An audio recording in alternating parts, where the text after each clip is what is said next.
ইন্না লিল্লাহ, ভাইয়াটা আমি কোনোভাবে মেনে নিতে পারতেছি না। আপনারা তো স্ক্রিনের এই ভাইটাকে অনেকেই চিনেন, নাম তার জুয়েল বদ্দা। উনি ইসলামিক ভিডিও বানায়, কালিমার দাওয়াত দেয়, লা ইলাহা ইল্লাল্লাহ মুহাম্মাদুর রাসূলুল্লাহ।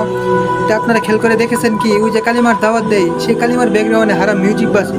ভাইটাকে মেনে নেওয়া যায়?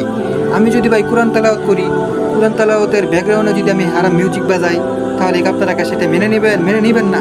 তাহলে ভাই কালিমার ব্যাকগ্রাউন্ডে যে ভাই মিউজিক বাজতেছে, এটা কেন আপনারা মেনে নিন? এটা নিয়ে কেন ভাই প্রতিবাদ করেন না আপনারা?